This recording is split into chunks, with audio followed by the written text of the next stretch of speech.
Assalamualaikum warahmatullahi wabarakatuh. Perkenalkan, nama saya Yasinta Nur Azizah dengan NIM 21031021149 dari kelas 4E Manajemen. Di sini saya akan memenuhi tugas UTS mata kuliah pengantar filsafat ilmu yang diampu oleh Ibu Wiwin Julianti, SE SPD MAK. Soal nomor 1, jelaskan pengertian filsafat, fungsi filsafat ilmu, dan apa saja yang dikaji dalam filsafat ilmu. Filsafat berasal dari dua kata, yaitu philos dan sophia. Philos berarti cinta atau sahabat, sedangkan sophia berarti kebijaksanaan. Maka dapat didefinisikan bahwa filsafat merupakan cinta terhadap kebijaksanaan, atau dengan kata lain bisa disebut juga sebagai seseorang yang memiliki ilmu pengetahuan lebih tentang cinta. Adapun fungsi dari filsafat ilmu salah satunya yaitu melatih kita untuk bisa berpikir tentang hakikat ilmu baik secara logis, kritis maupun radikal. Kemudian untuk kajian dalam filsafat ilmu meliputi yang pertama ontologi.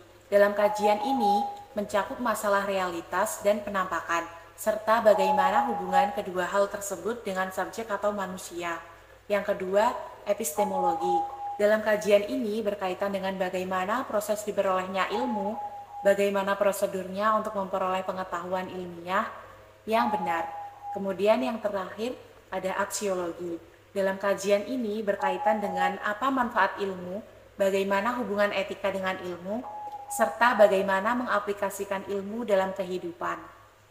Soal nomor 2, mengapa filsafat disebut sebagai induk segala ilmu pengetahuan? Jawabannya, karena filsafat merupakan dasar fondasi dari segala ilmu yang ada. Ilmu pengetahuan yang kita ketahui saat ini berawal dari filsafat yang telah dikembangkan oleh para filsuf.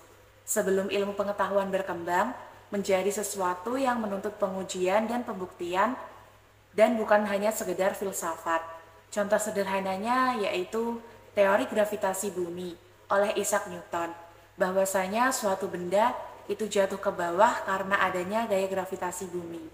Soal nomor 3, jelaskan perbedaan berpikir kritis, logis, dan radikal. Yang pertama, berpikir kritis, yaitu kemampuan seseorang dalam menganalisis permasalahan serta ide atau gagasan ke arah yang lebih spesifik untuk mencari solusi sesuai dengan nalar dan pengetahuan yang dimiliki. Contohnya yaitu seperti pertanyaan, benarkah Tuhan itu ada? Kemudian yang kedua, berpikir logis, yaitu kemampuan untuk menarik kesimpulan yang benar berdasarkan logika dan bisa dibuktikan kesimpulan tersebut sesuai pengetahuan atau ilmu yang sudah diketahui. Yang ketiga ada berpikir radikal, yaitu kemampuan seseorang yang positif terhadap segala sesuatu yang bersifat ekstrim sampai ke akar-akarnya. Sikap radikal ini akan mendorong perilaku individu untuk membela secara mati-matian mengenai suatu kepercayaan, agama, atau yang lainnya. Contohnya yaitu tanpa berpikir lagi bahwa Tuhan itu ada. Tidak perlu tawar-menawar alias harga mati bahwa Tuhan itu ada.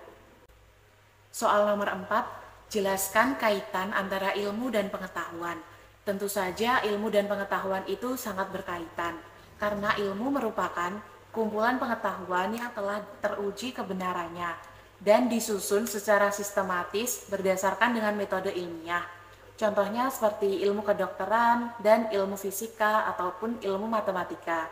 Sedangkan pengetahuan adalah informasi akan suatu kejadian yang belum teruji kebenarannya. Contohnya seperti resep rendang ala anak kos. Dengan begitu, pengetahuan belum tentu bisa dikatakan sebagai ilmu, namun ilmu sudah bisa pasti dikatakan sebagai pengetahuan. Soal nomor 5, apakah ilmu pengetahuan bisa meramalkan masa depan? Menurut saya, ilmu pengetahuan dapat dikatakan menghasilkan prediksi berdasarkan data yang ada. Semakin banyak data, maka semakin mungkin prediksi menjadi lebih akurat. Dengan demikian, dapat dikatakan bahwa ilmu pengetahuan bisa juga meramalkan masa depan kita. Soal nomor 6, Jelaskan penggolongan ilmu filsafat yang membahas tentang keberadaan. Jawabannya, metafisika merupakan penggolongan ilmu filsafat yang membahas tentang keberadaan.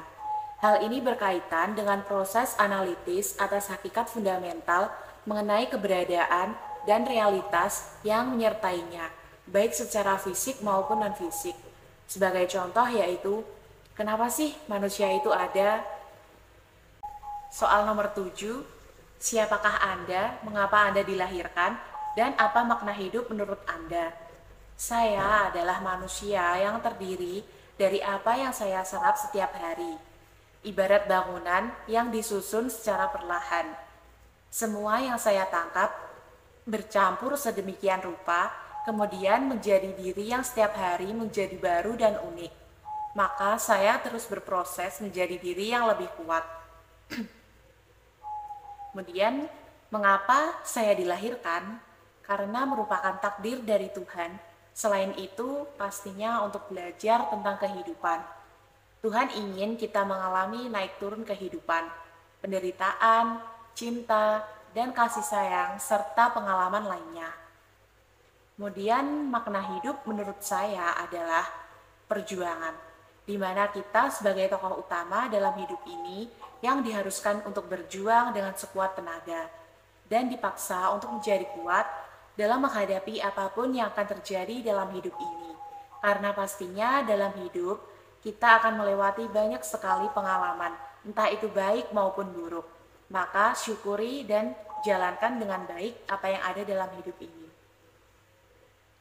Sekian yang dapat saya sampaikan. Kurang lebihnya saya mohon maaf. Terima kasih. Wassalamualaikum warahmatullahi wabarakatuh.